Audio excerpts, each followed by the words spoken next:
All right, let's do this one.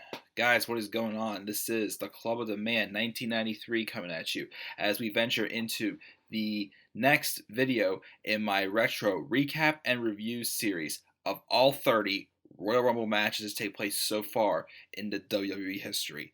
As we now venture into one of the most amazing, but the only Royal Rumble that the WWE goes out of their way to try to wipe from fans' memories because of the winner of this match, the 2004 Royal Rumble match.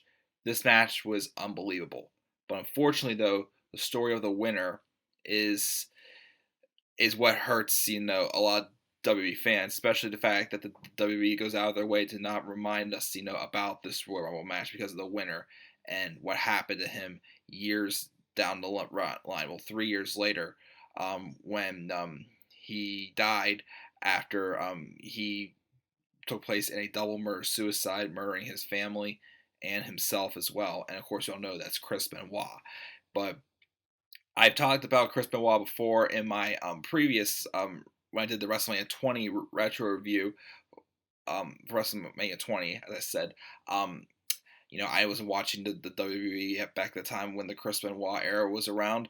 But I've seen, from seeing his matches, from skiing through pay-per-views and watching all the WrestleManias, and watching all the Royal Rumbles, I do get a sense of who the guy was, what a great talent he was, what impact he left on the wrestling fans, and then just to what happens in 2007, just seemed to it sucked because you go back, you want to enjoy these moments, but it sucks that years down the line what happened with this incredible performer and his family happened.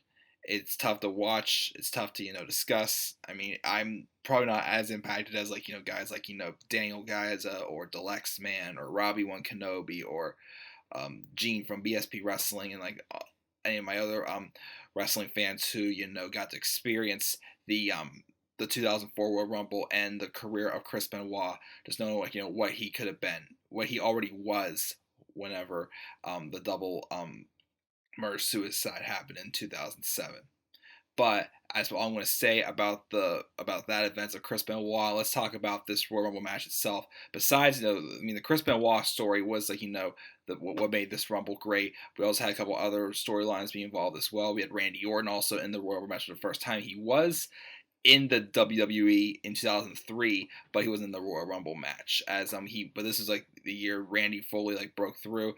He had a great run in this Rumble. Unfortunately, though, it was cut short because of Mick Foley's surprise returning, continuing on their feud, and I believe that's when I think Foley and The Rock teamed up in a match against the Rock and Socken Connection at WrestleMania 20, taking on Evolution, which I believe that was The Rock's last WrestleMania match. Last time we seen him in WWE until when he made his big return in 2011, being the host of WrestleMania 27.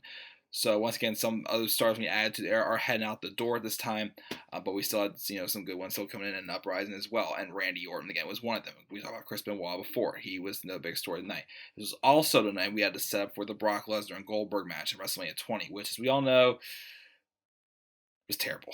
But let's get into it. Let's talk about the 2004 Royal Rumble match. This took place on January 25th, 2004, at the Wachovia Center in Philadelphia, Pennsylvania. I probably butchered that, but I'm completely sorry. And once again, the winner gets a championship match at WrestleMania, and with it being the brand split. Now, at first, there was a twist to what happened, though, also when Chris Benoit won this match. The twist, though, usually the champion challenges the champion. The winner challenges the champion on their specific brand. However, though, with the storyline going on between Chris Benoit and SmackDown general manager Paul Heyman, he had other plans in mind as well. And this Rumble match also includes several qualifying matches for people getting in. John Cena and Chris Benoit were teamed up in order to get into this Royal Rumble match. So let's just get started. And the first entrant from SmackDown was Chris Benoit himself. He was the first entrant, and number 2 was from Raw, Randy Orton. The two biggest breakout stars in this match started off this Royal Rumble match at 1 and 2, as they would be the 2 biggest names in this throughout this Royal Rumble. Number 3, also from Raw, was Mark Henry. Of course, as I mentioned earlier, in his first Royal Rumble match, and I think it was 96 or 97, I can't remember which one it was now, but he eliminated 2 superstars then, and I've heard rumors apparently it was the only 2 superstars that Mark Henry would eliminate in his whole career in a Royal Rumble match, and he's been around for how long now? But he entered number 3. Numbers 4 to 6 were from SmackDown. First, we had Tajiri, who I mentioned in 2003's video, that Tajiri did recently have a recent run in the WWE again in the cruiser division, but was cut short due to injury, but he's not coming back. So Tajiri's on SmackDown. This time he came out number 4. Number 5 was Bradshaw, who would eventually be known as JBL, as I say before. He wouldn't last long, though, as Chris Benoit would eliminate him. Number 6, also from SmackDown, is Rhino, who he would eliminate Tajiri, and Chris Benoit would also eliminate Mark Henry around this time as well. Number 7 was Matt Hardy, who was on Raw this year. I believe last year he was on SmackDown. He came in at number 7. Number 8 was Scott Steiner, which he was in the championship match with Triple H last year, wrestling at the Royal Rumble in 2003. He was on Raw this time also. Number 9 was SmackDown's Matt Morgan. Number 10 from Raw, actually 10 to 13 were from Raw. Number 10 was the Hurricane, who would be eliminated immediately by Matt Morgan. Number 11 from Raw again was Booker T. Number 12, now here's an interesting part also about this Rumble. Number 12 was Kane. Came in from Raw. Booker T would eliminate Scott Steiner. Now, earlier, I believe it was around Survivor Series, Kane had buried The Undertaker alive and said that he was not going to be coming back at all. However, though, when number 13 hit, the gong went off. So it was Undertaker's music gong going off, and Kane's freaking out. He's like, what the heck's going on here? He's like, I buried you alive and whatnot. And then from behind, he got eliminated by Booker T. But now Undertaker's music did continue to play for a little bit, but then Spike Dudley ended up coming out at number 13, as he was supposed to come out at number 13, but Undertaker's music was just playing. It's just to play the mind games with Kane. But Kane took out his anger on Spike Dudley and beat him down. So Spike Dudley never got into the match. He came out at number 13. So yeah, Kane was eliminated due to the distraction by taking it set for a match between these two, I believe, at WrestleMania 20. So that's how about number 13. Number 14 was Rikishi. Again, I think this I think this was Rikishi's last Rumble. I can't remember though. I mean, I know he probably is going to be out the door sometime soon. But he came in at number 14. And then Benoit would then eliminate Rhino. Benoit is just carrying this match really strong. Number 15 was oh yeah, I forgot to mention. Rikishi was on SmackDown. 15 was from Raw. Rene Dupree. He came out, but was there for like 33 seconds. He would eliminate Matt Hardy, but then from behind, right after he eliminated him, Rikishi would eliminate Dupree. Number 16 to 19 were all from SmackDown. First, we had the A-Train. He would come in number 16. Benoit would then eliminate Matt Morgan. We had Randy Orton eliminating Rikishi, and then Orton would also eliminate Booker T. Same on the SmackDown trend. Number 17 was Shelton Benjamin, as we would have Chris Benoit eliminate the A-Train, but then Shelton Benjamin didn't last long as Orton would eliminate him. Number 18 was Ernest Miller, and I almost threw up when he came out because he came out to Brodus Clay's theme song, "Call My Mama." I'm just like, no, don't give me those nightmares. I didn't realize somebody else had that theme song at one point. But yeah, Ernest Miller came out at number 18 and last long until Randy Orton eliminated him. Thank you, Orton. Number 19 from SmackDown also is Kurt Angle, only entering in his second Royal Rumble match. Number 20 was Rico. Orton would eliminate him. Now, number 21 was supposed to be Test. This time, Mick Foley was, I think, Raw general manager or whichever brand whatever position he had. He is in a corporate position now since Stone Cold couldn't really wrestle anymore. I think because he was out the door as far as wrestling goes. So then he finds Test backstage, laid out, and then he's yelling at somebody and say, "You're number 21, then go out and replace him." So like, who this could be, as I mentioned at the beginning of this video, this person's name, it was Mick Foley who came out, and this would continue the feud between him and Randy Orton, going to lead to that match with Evolution, the Rock and Sock'em connection at WrestleMania 20. Foley would come out, and he would just specifically target Orton, and then he would eliminate Orton and himself. They would brawl, though, with weapons and whatnot, though, outside the ring for a while. It took us away from the action for a little bit, but it was still just, an awesome feud that led to a great feud down the line as well at WrestleMania. I believe they think Foley and Orton wrestled in one more match, another pay-per-view with Backlash. I cannot remember though, but I know that I think this wasn't just the Rock and Sock'em connection versus Evolution at WrestleMania 20. That wasn't the only match they had, but yeah, Foley was labeled on Raw. Rico was also, if I didn't mention that too. From Raw, also number 22, we had Christian, followed by SmackDown stars Nunzio at 23 and Big Show at number 24. Number 25 was the guy who I thought had a really solid showing in the 2003 Royal Rumble, Chris Jericho. He was on Raw. He came in at number 25. Number 26, 26 through 28 were all SmackDown superstars. Number 26 was there have a team angle, Charlie Haas coming out at number 26, and then Chris Jericho would then eliminate Christian. Number 27 from SmackDown was Billy Gunn. 28 from SmackDown was John Cena, who came out and Phillies and like Philadelphia sports attire doing a rap. This is the last year that we begin the rap in John Cena's next year. He was U.S. champion in the 2005 Royal Rumble match. He had his you can't, time is now, never give up. He was like the start, the beginning of the babyface John Cena of what we know of today. He came out number 28. Number 29 from Raw was RVD, and number 30 from Raw was Goldberg. The first of two Royal Rumbles that Goldberg appeared in. As he came in number 30, he was also on Raw at this time. Goldberg, though, was wrecking havoc.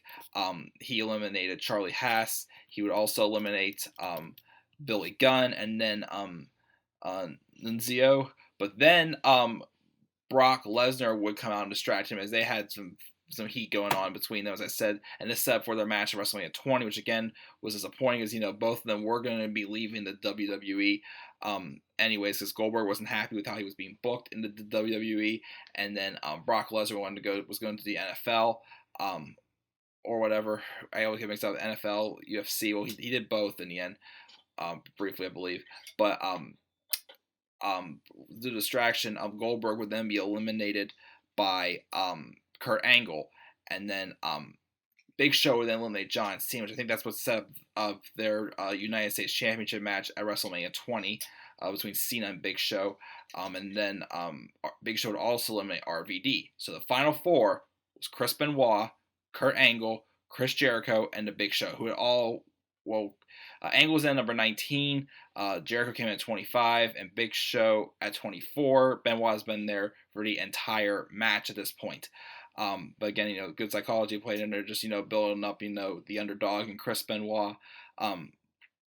Chris Jericho get eliminated by the Big Show. People thought that maybe it could have been Angle and Benoit could be the final two. They had the match previously the year before, the Royal Rumble for the championship. They did have a WrestleMania match, I believe, also. Both these two worked very well together, Kurt Angle and Chris Benoit. But unfortunately, it wasn't the case, as the Big Show would have the famous elimination he got on Kurt Angle. So it came down to Chris Benoit and the Big Show. All the odds are stacked against Benoit. Again, had been in there for the whole entire match. He went as far as putting the Big Show though into his crossface guillotine submission. Big Show was tapping out, but you can't tap out in the Royal Rumble match to win it. So he wore him down a little, had to just drag Big Show out of there for him to win the match. Now that was a dramatic finish. Again, last year's finish with Brock Lesnar just cheaply eliminating The Undertaker wasn't anything too exciting, but this finish was exciting as well. And Chris Benoit, again, an underdog who got built up with a bunch of star power. It's not like when Shawn Michaels won the Rumble from number one. It didn't feel like a dramatic feel. This had a dramatic feel and a story to it and everything. He overcame all the odds. Chris Benoit, again, from number one entrant, won this Royal Rumble match. And Paul Heyman wanted him, though, to be the number one entrant in this Royal Rumble match because of the heat they had going on. Now, because of that, though, this is what I was talking about earlier, though. Usually, the Royal Rumble winner would would just challenge the champion from their brand. However, though, Chris Benoit also is also a part of it due to the fact that there's heat going on between him and Paul Heyman. Chris Benoit decided, he said, it doesn't say specifically he can do so. So instead of challenging the SmackDown World Champion, he challenged the Raw World Champion, which due to the ongoing feud between Triple H and Shawn Michaels. They were still feuding as well, but it led to one of the best triple threat matches ever in WrestleMania history, or in WWE altogether. At WrestleMania 20, Triple H, Shawn Michaels, and Chris Benoit. An awesome match led to Chris Benoit becoming World Heavyweight Champion. An awesome match. If you haven't seen that, go check it out. I recommend it. But it was the first time that they allowed the champion to pick which title they wanted to fight for. Now, this also led to because Benoit did not challenge for the SmackDown title. SmackDown had another mini 10 or 15 man battle royale, Royal Rumble match to see who would be the number one contender for the SmackDown Championship, which Eddie Guerrero won that, and that led to him defeating Brock Lesnar for the championship at Elimination Chamber. I cannot remember who he faced at WrestleMania 20. I apologize, but I do remember that was the WrestleMania where it came out, and Benoit and Eddie, who were really close friends, it came out and they gave each other a hug, and that's an emotional ending. I will never forget. Just what happened to both these superstars as well, gone way too soon. Well, Eddie Guerrero due to illness, but Chris Benoit with the double murder suicide, which I already talked about that before. It was just a really great moment to share between these two friends in the middle of the ring as well, and there's a legacy they left on the wrestling industry. But yes, that is the 2004 Royal Rumble match. Let's go over the statistics as usual. So from entrance 1 to 30, number 1 from SmackDown, Chris Benoit was the winner. Again, he was in there for an hour and 1 minute and 35 seconds. That's the whole match, 6 eliminations. Randy Orton, number 2 from Raw, 33-43, 5 eliminations. Mark Henry from Raw, 5-14, no eliminations. From SmackDown, we have Tajiri, 339 eliminations. Bradshaw, 38 seconds, no eliminations. And Rhino, 14 minutes, 1 eliminations. Those 3 from SmackDown. From Raw, Matt Hardy, 14-18 eliminations, and Scott Steiner, 6-49 eliminations. From SmackDown, Matt Morgan, 12-14, 1 elimination. Next several are from Raw, starting with the Hurricane, 19 seconds, no eliminations. Booker T, 9-11, 2 eliminations. Kane, 130, no eliminations. Spike Dudley did not enter the match because Kane attacked him because of him coming out to Undertaker's music. Number 14 from SmackDown was Rikishi, 348, 1 elimination. Rene Dupree from Raw, number 15, 33 seconds, 1 elimination. Number 16 and 19 from SmackDown. First we have A-Train, minute 44, no eliminations. Shelton Benjamin, number 17, 37 seconds, no eliminations. Ernest Miller at number 18, 56 seconds of no eliminations. Kurt Angle, number 19, 29 minutes and 4 seconds, 1 elimination. Next 3 from Raw, Rico, number 20, a minute 6, no eliminations. Mick Foley, number 21, 43 seconds, 2 eliminations, just Randy Orton himself. And number 22 was Christian, 739, no eliminations. 23 and 24 from SmackDown. Zeno, 348 no eliminations, and Big Show, 22-38 with 4 eliminations. Number 25 from Raw, we have Chris Jericho, 14-58, 1 elimination. 26-28 from SmackDown, starting with Charlie Haas, 653 no eliminations. Billy Gunn, number 27, 537 no eliminations. 28 John Cena, 737 no eliminations. And the last 2 are from Raw, RVD at number 29, 644 no eliminations. And number 30 was Goldberg at 207 with 3 eliminations. Of course, the longest time was Chris Benoit. Again, he was in there for the whole time of this match, an hour and 1 minute and 35 seconds. He had most eliminations also as well with 6. Overall, again, despite what happened to Chris Benoit afterwards, the tragedy he had, what happened with him with the double murder suicide again, this Rumble was still excellent to watch. I'm not going to have that affect me at all on this Rumble because I still enjoyed it. Just remembering, the good legacy that Chris Benoit, did have in the ring. Outside the ring, not so much. But I give this Royal Rumble an A. The second Royal Rumble, and we can give a solid A2. Just a great, perfect Rumble just to watch. Told a great story of somebody starting at number 1, carrying the match all the way to the end, and the story also with, Kane and The Undertaker, Brock Lesnar and Goldberg, might lead into a bad match, and several other things that happen. Oh, Mick Foley and Randy Orton as well. This is Randy Orton's breakthrough match. He was the heel that had a dominating performance that did not win, but just an amazing match. Again, if you have not seen this Royal Rumble match, please go back on the network and watch it. Even though the WWE is going out of their way to make you try to forget about this match. But that is it for the 2004 Royal Rumble match. What did you guys think of this match? Leave your thoughts down in the comment section below. And be sure to click that like and subscribe for more content to come to this channel. And follow me on Twitter at DemandAirborne93. So rest of the night and tomorrow I'm going to be doing Shabs 2000. I'll be watching 2005's Royal Rumble as well, getting more of those out of the way as well too tomorrow, since I have the whole day to myself. So I'm just going to be doing nothing but that tomorrow, taking a break from work because I just been working pretty hard all week, getting a lot of stuff accomplished. So tomorrow's my day off to enjoy my time, play some video games, watch some Royal Rumbles, and have some fun. And also, if you live on the East Coast, stay safe with the ice storm they're calling for up in the Northeast area as well. So to stay safe tomorrow and be wise if you feel you need to go out. But thank you guys again for tuning in for this retro review, and I'm checking out. Until then, guys, have a good night.